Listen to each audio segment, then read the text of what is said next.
Death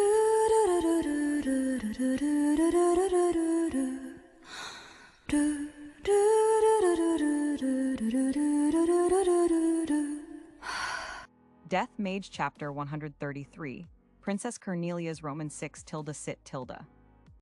The area south of the marshlands had terrain resembling the continent of Africa that Vandalu knew of, with clear air and red dirt. However, it simply had some things that looked similar to the African continent based on what Vandalu had seen on TV. It was actually quite different. There were bands of forests, grass-covered plains and savannas in a checker-like pattern, and there were no deserts. Also, there was a number of streams flowing from the marshlands and rivers flowing from the boundary mountain range to the left and right, so it wasn't a dry land. And although it was summer now, it seemed cooler than the highly humid marshlands. The truth was that Earth's Africa wasn't just a hot area. Places that were elevated high above sea level were far cooler than Japan, but Vandalu didn't know this, of course. Each of our cities is a nation. In other words, we have set up the city-states as we were taught. Said Gizania. According to her, all nations, including the noble Orc Empire itself, consisted of one large city, with the very rare exceptions of small-scale villages and settlements that didn't have towns. This was because the surrounding areas were all devil's nests where monsters ran rampant, so small communities couldn't be maintained. In fact, the monsters that appeared in this area were mostly rank 4. It was just a single rank above the areas around Talishheim and the marshlands, but if rank 3 monsters were equivalent to bears, and rank 4 were like Tyrannosaurus rexes, the difference in danger was very clear. Even for Arachne and noble orcs, maintaining small settlements with non-combatants in such lands wouldn't yield enough benefits. Considering that, I suppose we were just blessed. We did make cultivation villages before we were destroyed. Said Borges. The risk of young warriors losing their lives against rank 4 monsters is high too. Said Princess Levia. We also lived in a devil's nest, but almost all of us were capable of fighting. Said Zadyrus. And most of the monsters around us were weaker than young warriors, or could be defeated by taking them on in groups. It's different here. Said Vigero. To tell you the truth, it would have been impossible for me to return this far on my own, even if I had not been wounded. Said Gizania. There are monsters that attack in groups, after all. This is all thanks to you people. I would like you to allow me to thank you once more, and is he all right? Ever since he separated himself from Legion Dono, who appeared early this morning, he does not seem to be feeling well. She said, looking worriedly towards an ill-looking Kurt Legston, younger brother of Sheare and Lieutenant General, effectively Vice Prime Minister of Talishheim. I think he's fine. I gave him medicine, so I think he'll get better soon. Said Vandalu. As for why Kurt was there, Vandalu had returned to Talishheim once via Legion's teleportation to report the situation. Sheare had said that someone should be dispatched as a diplomat, so Kurt had been dispatched here as a result, via teleportation while buried in Legion's flesh. As a result, he was now crouched over with a pale face, covering his mouth. I thought it would be better than having insects or seeds infest me and being equipped inside you, Your Majesty, but it was quite bad. He said, it seemed that being buried inside Legion placed a heavier mental burden on one than having insects crawl all over the body. Though when Vandalu was hugged by Legion, he was essentially half-buried and didn't think that it was unpleasant. I am supposed to be a civil official, but isn't Aniu more suited for this than I am? Though I do understand that both Your Majesty and Aniu, who is effectively the Prime Minister, cannot be absent at the same time. Kurt said, on the way back, please infest me with insects. If possible, I would have wanted to go back using my own 2 feet, but crossing terrain that is crawling with monsters of rank 4 and above would be impossible. As he finished speaking, Kurt slowly managed to stand up. Perhaps the anti-nausea medicine had begun to take effect. You all right? You can sleep if you need to. Said Borges. I'm not all right, but I cannot just stay asleep. Things have suddenly become more serious, and the people we are negotiating with are great in scale. Kurt said as he looked towards Gizania's still distant but visible nation, named Zanalpadna like the god they worshipped. Considering that there were tall walls to keep monsters out, more than twice as tall as Talasheim's walls, the nation of Zanalpadna was far larger than the city of Nyarki in the Hartner Duchy, which had a population of 100,000. It was still smaller than Nineland, which had a population of 1 million, but it was quite a large-scale city-state. But is it all right for us to approach from the front? Kurt asked. Should we wait outside? Gorba suggested. The two of them sounded uncertain. Human nations would at least guarantee the safety of any diplomats, even if there were no diplomatic relations established to begin with. But Zanalpadna and Talasheim hadn't even known of each other's existence until a few days ago. However, Gorba and the rest of the Orcuses of the Black Fang Knights Order were difficult to tell apart from the orcs other than the fact that they were black. Their bodies were larger than ordinary orcs, but there was no guarantee that they could be distinguished based on that. It's all right. Gizania declared, as if there was nothing to be anxious about. Vandal, you don't know, for now, hold this and come with me. From her pocket, she produced a necklace resembling a shiny, semi-transparent metal-like object with a glossy white thread attached to it, and then handed it to Vandalyu. What is this? Vandalyu asked. This is a necklace, a medal made by shaving off the cast-off skin around my compound eyes with a string made of my thread. Gizanir said, "This is called a necklace of deep affection, and it is proof that the one who possesses it is close to a member of the Arachne race, which is me in this case. I have given Bastia one as well." Large-billed Arachne were apparently not very good at quickly using their threads in battle or for making traps, but that didn't mean that they couldn't produce threads at all. Come to think of it, when had Gizania given a necklace to Bastia, it seemed that the two of them had found a kindred spirit in each other, beyond ordinary friends. Well then, I'll gratefully accept this. Vandalyu thought, wearing the compound eye necklace. And then he tried to climb on Gizania's spider-like lower body, but was held in her arms below her chest.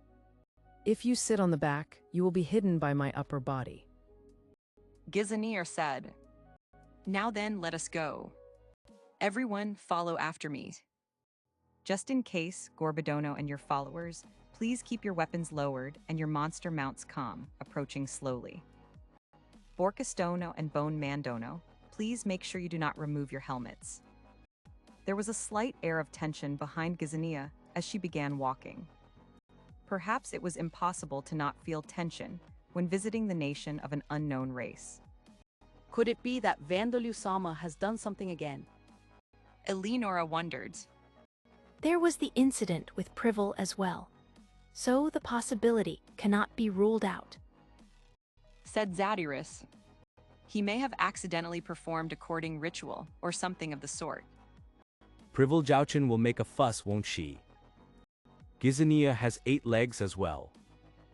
Said Borges. Not only was she making a fuss, she was increasing the number of different types of training that she's doing. Said Kurt. When His Majesty came back using Legion, he explained how he had saved an Arachne. It would be fine if this makes for good materials for diplomacy in the future, however. The 4 of them were whispering amongst themselves, wondering whether Vandalyu had gained yet another one. Really, it doesn't seem that way to me. That's what an older brother or sister would do to their younger brother or sister. I don't sense any romance. Said Vigero, whose nightlife had become more active since he became an arch-tyrant. Kurt cast a suspicious look in his direction, but Vigero had more experience with the opposite sex than anyone else here. Zadiris and Eleonora looked at each other, wondering if he was right. Gizania has apparently never had children before. Large builds have long lifespans, and she turned down the recommendations of her mother and older sister, saying that she was still inexperienced and wanted to improve her skill in martial arts. Said Bastia, who had become close to Gizanier. I see then. As Eleonora was about to say, "There's nothing to worry about," Bastia continued speaking. That's why she intends to face her life choices more seriously after this incident where she nearly died. once she has finished repaying the debt to Van. She said. Bastia, which side's views are you supporting? Eleonora asked. I think it wouldn't be strange for things to turn out either way. Bastia said. After all, she actually wanted to hear what giving birth to and raising a child is like. The female warrior Bastia was a mother of a daughter. Her daughter Jadal was being looked after by Bilda, another mother who was Bastia's friend, while she awaited Bastia's return in Talisheim. Well, it is true that she was saved while she was in danger, so it would not be strange if things turned out that way. It seems that her lifespan is long, so a little age difference will not be a problem, said Zadaris, who herself had been saved from danger when she first met Vandalyu. For Gizania, Vandalyu had appeared to be a fake bait on the stomach of a centipede rather than a prince on a white horse, but it had certainly still been an impactful encounter. I suppose that's true. Now that I think about it, it's fine either way as long as Vandalyu-sama is fine with it, said Eleonora. Bastia and Zadaris were ghouls, who didn't have the concept of marriage and even now thought of their partners as those who helped raise their children, and Eleonora thought of herself as Vandalyu's servant. It seemed that for them, it didn't matter which way things turned out. An Alda believer hearing this would be so enraged by this that the blood vessels in their heads would burst, wouldn't they? Grumbled Kurt, who, as someone from a family of earls, had a firm standard view of marriage. No, I'd be more worried about Kasim fainting. It'd make things quite a bit worse for him, said Borkus. Everyone's so brave. Gorba muttered. I'm sure they have lion's manes growing on their hearts, said another Orcus. Is it not hair that grows on the heart?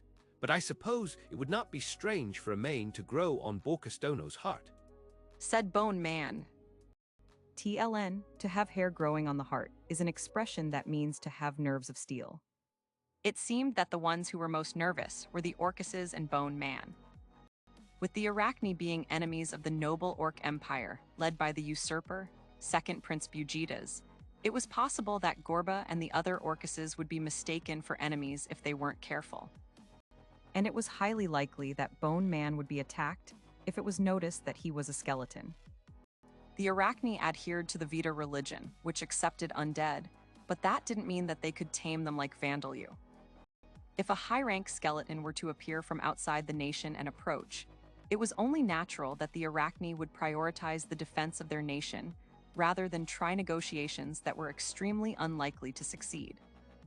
The same should have applied for Borkus, a zombie epic hero, and although he was wearing a full-face helmet, he didn't seem particularly nervous. Had his ability to worry stopped along with his cardiopulmonary functions? TLN, this one is a pun.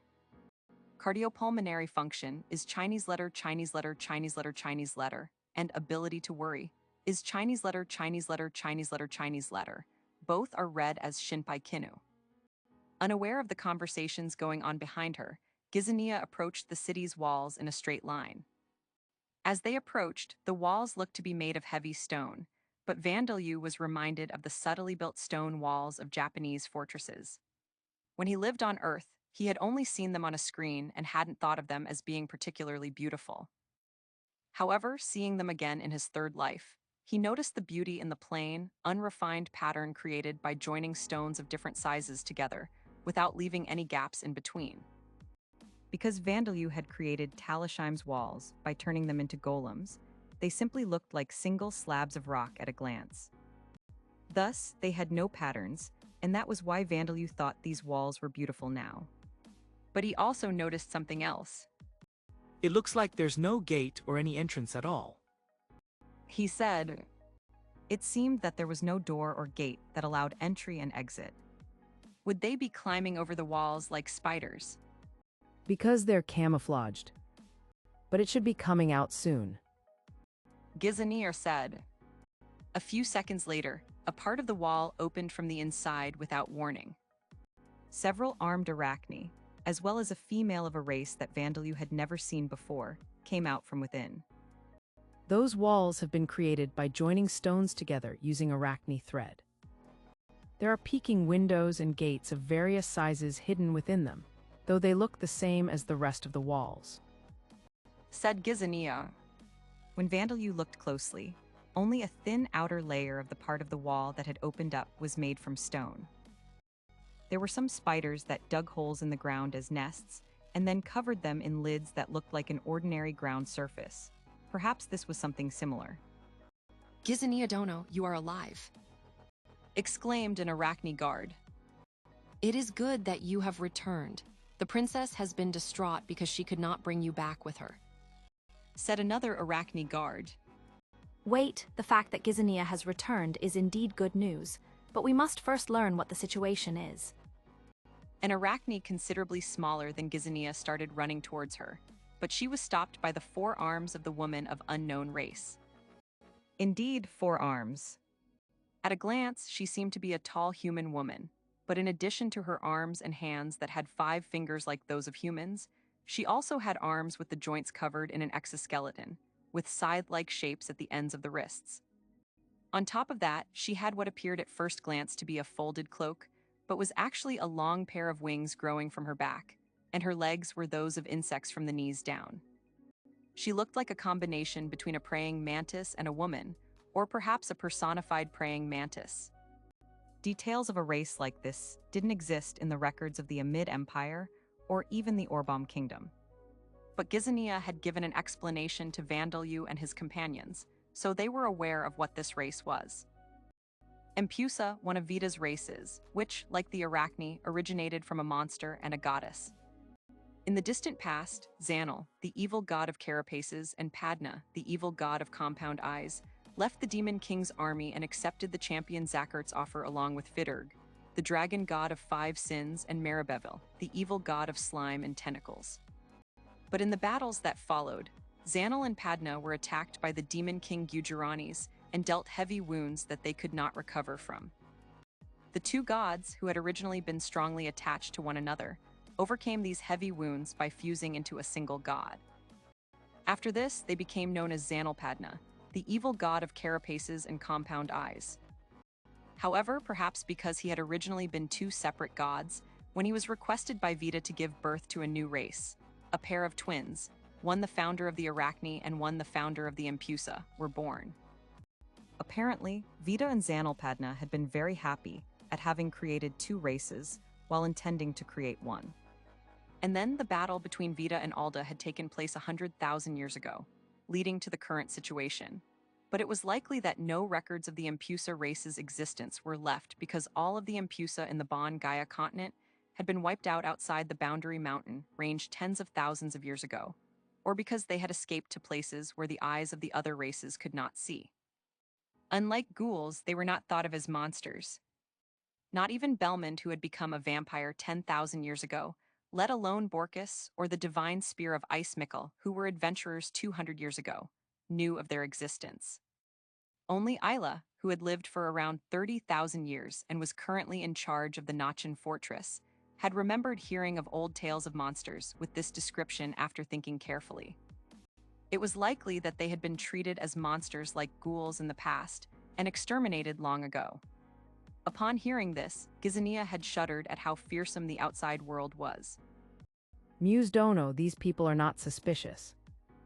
Gizania said, It is not that I suspect them. The one you are holding, Gizania Dono, is a Dampier, and the necklace of deep affection is hanging at his neck. And the ghoul behind you also has the same necklace. However, I cannot allow them to pass without understanding the circumstances.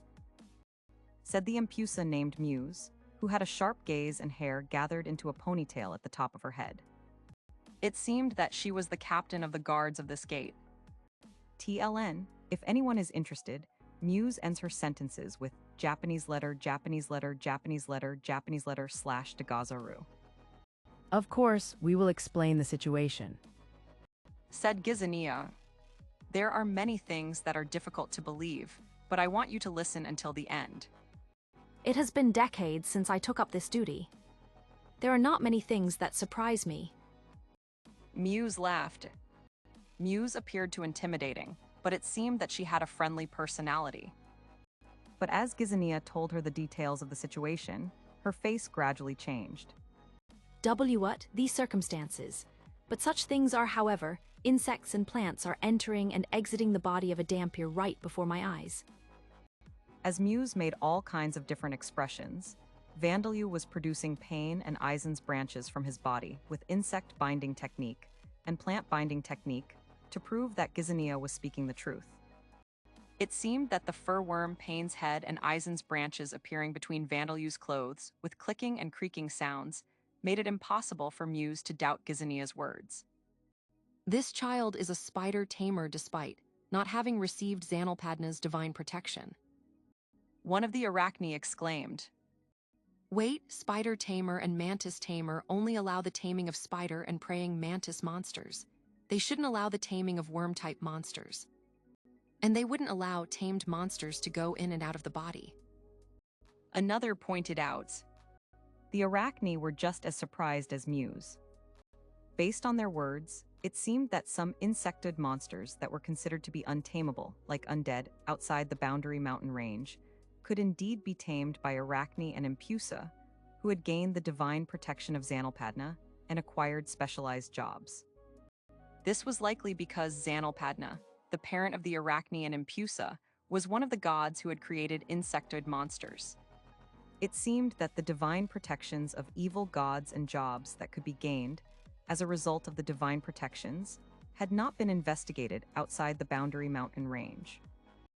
It was possible that these were simply considered to be the special abilities of monsters. This is beyond my jurisdiction. I will request Her Majesty the Queen to make a decision, so I would like you to wait here for a while. Said Muse. Yes, I understand. Said Vandalyu. Vandalyu and his companions had expected that they would be made to wait even if their story was believed, so they weren't particularly discontent. They decided to wait. A being defying all common knowledge had shown up, calling himself the king of an unknown nation and offering reinforcements. Even with Gizania here, the fact that Vandalyu's words had been believed in the first place was a great success. Now then, someone report to Her Majesty the Queen. Also, prepare some drinks and light snacks for our guests. Muse ordered. 2 of the Arachne disappeared inside the gate. It seemed that one had gone to deliver the report, while the other went to prepare drinks and snacks. While we're waiting, could I ask some questions? Vandalyu asked. Of course, Shrine Maiden Dono. Said Muse. Vandalyu felt a slightly uncomfortable sensation again, but there was something that bothered him more, so he let it go without thinking about it too deeply. Could it be that you've acquired the ninja job, Muse-san? Vandalyu asked. Muse's characteristic wings and sickle arms drew attention, but what she was wearing resembled a kimono, though it was short in length. Chainmail-like underclothes were visible as well, and there was a belt around her thigh holding throwing knife-like projectile weapons. That was why Vandalyu had thought that Muse might be a ninja and asked her this question, but she shook her head. I have not. Someone as inexperienced as myself is far from a true ninja, or even nin. She said, TLN, the Chinese letter /nin kanji alone means like endurance patience. Vandalyu Dono, Muse Dono, and the others are Kanoichi. Said Gizania. It seemed that in this world's job system, ninja and Kanoichi had clear differences. According to Muse and Gizania, the Kanoichi job was similar to the samurai job. It was a job recreated from records describing ninjas left behind by Hillwillow, the champion chosen by Boatnin, mother of the earth and goddess of craftsmanship. However, according to the information regarding ninjas in the records Hillwillow had left behind, it seemed that they were even more different from real ninjas than bushies. It is said that true ninjas were users of all kinds of illusionary spells and special techniques known as yaojutsu, could run on the surface of water, used magic items known as furoshiki to fly through the sky, and transformed into giant frogs that could swallow a human whole when surrounded by enemies. Compared to that, I am very, very... TLN, Chinese letter /yaojutsu, is usually translated to something like sorcery or witchcraft, but doesn't seem to fit here. Chinese letter slash furoshiki is a traditional Japanese wrapping cloth. Like Bushi, nobody has ever become a ninja. Said Gizania. It is said that Muse Dono is the one who has come the closest to becoming a ninja so far, but I suppose it will be difficult without solving the mysteries behind Yaojutsu and transformations into a giant frog. It was possible that the champion Hillwillow had intended to never tell the truth regarding Bushi and ninjas right from the beginning. Perhaps he had simply loved historical plays and entertainment works involving samurai and ninja-like action heroes. It was possible that he had written records about these because he had wanted them to be included in plays that entertained the masses once Lambda became more peaceful. For these to be passed on to future generations as records from a foreign world, perhaps this was part of how history worked.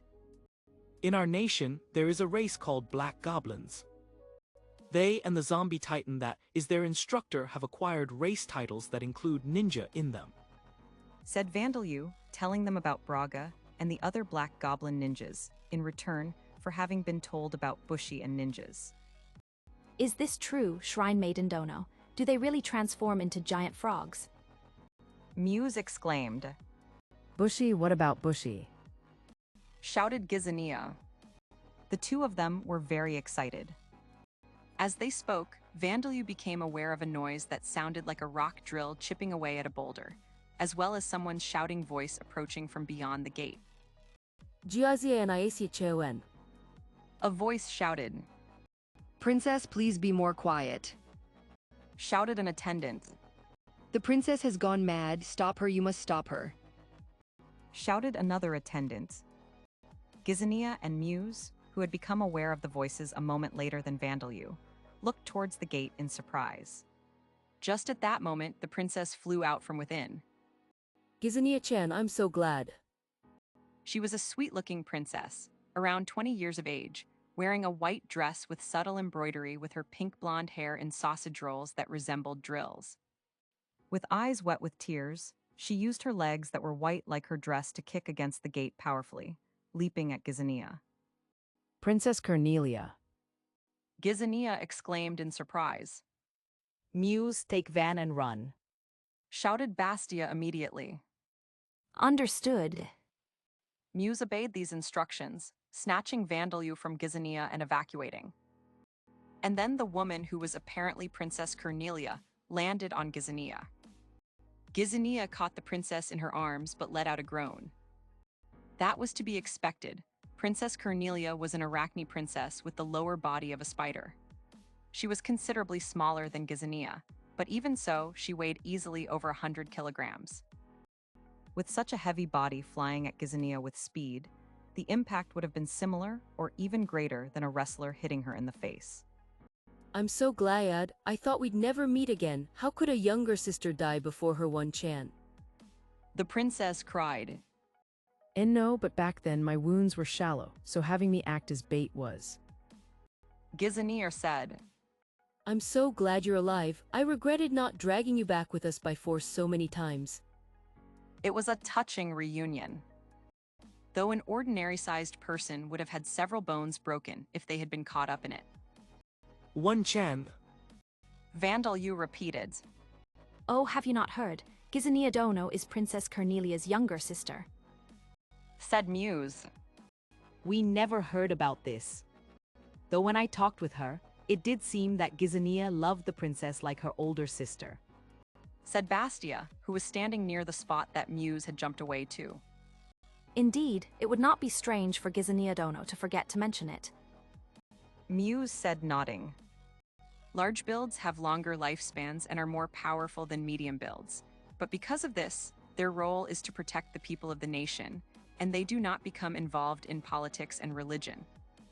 It seemed that Gizania had kept quiet about being Princess Cornelia's younger sister, because in Zanalpadna, this was common knowledge, so it hadn't occurred to her to mention it. Gizania was apparently not a princess knight, but rather a princess samurai. Name Gizania. Age 35 years old. Title Nun. Rank 5. Race Arachne Samurai Large Build. Level 87. Job Samurai. Job level 90. Job history, apprentice warrior, warrior swordsman. Passive skills, night vision. Superhuman strength, level 3. Strengthened agility, level 5. Strengthened attack power when equipped with a katana, small. Enhanced body part, carapace, compound eyes, body fur, level 3. Strengthened attribute values, loyalty, level 3. Active skills, katana technique, level 5. Armor technique, level 5. Unarmed fighting technique, level 3. High-speed travel, level 3. Surpass limits, level 5. Monster explanation. Arachne. The below information is the accepted opinion of the Adventurers Guild and Mages Guild outside the Boundary Mountain Range. They are one of Vita's races, possessing the lower bodies of spiders and upper bodies resembling those of human women. They have similar properties to spiders, possessing deadly venom and creating traps from threads they produce from their mouths. They are a ferocious race that even eat their own kind. When they capture humans, they simply eat them if they are women and use them to create children if male, eating them afterwards or leaving them alive for a while to feed them to the children that hatch from the eggs later. The above misguided information was mainstream in the past, but currently, the Adventurers Guild and Mages Guild possess more accurate information. However, some isolated villages and settlements, and such still have these misguided ideas regarding Arachne. Arachne are actually divided into 4 different types: medium build, small build, large build, and aquatic, and since each type has only females with the lower bodies of spiders, they are a unisexual race, but each different type has their own different biology. Medium builds are the most common among Arachne. They are exceptionally strong and agile, and they are capable of building dwellings and traps from the webs produced by their lower bodies. They possess venom glands and can inject it into those they bite with their fangs, but the venom is so weak that they have almost no effect on human-sized creatures. The proportion of medium builds that are mages is greater than humans, but below elves. They have lifespans of about 300 years. Their base rank is 3. Small builds are the second most common type. Even after becoming adults, their upper bodies have young appearances, and their lower bodies remain small, resulting in them being often mistaken for medium build or large build children. They use their threads in more diverse ways than medium builds, and their bodies are light. Also, they possess the most powerful venom among the Arachne. A human who does not possess the poison-resistant skill will become immobilized if injected with this venom. Also, there are many small builds who learn magic, but it seems that they are only able to cast basic spells. Many of them have cheerful personalities. Their lifespans are approximately 200 years, and their base rank is 2. Large builds are few in number, and some smaller settlements don't have any at all. They have exceptional energy, stamina, and power.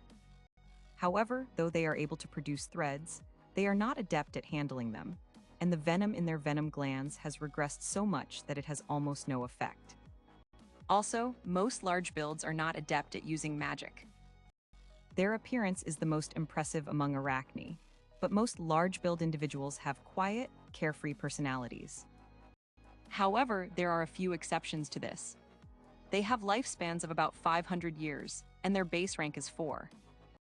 Aquatic Arachne are the type that are fewest in number, and some speculate that they have become extinct. They are the only Arachne that can build nests, houses, in and on the surface of water. They do not possess gills and rely on pulmonary respiration, but they produce air-filled pouches with their threads and place them underwater to secure air to breathe. As sightings of aquatic Arachne are rare, precise information is not known, but it is thought that their lifespans and base ranks are the same as medium builds.